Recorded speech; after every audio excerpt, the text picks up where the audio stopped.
Hello and welcome to the unboxing of the Dettol No Touch Hand Wash System. This is a soap dispenser from Dettol. This comes with protection against 100 illness causing germs.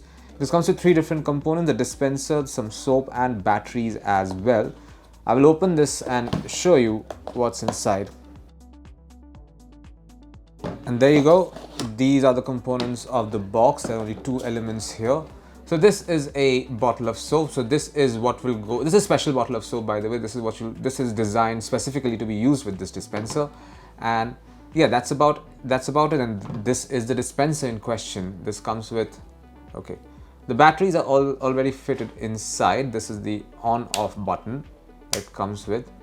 It has a bit of a weight as well. This has a very sleek design, by the way.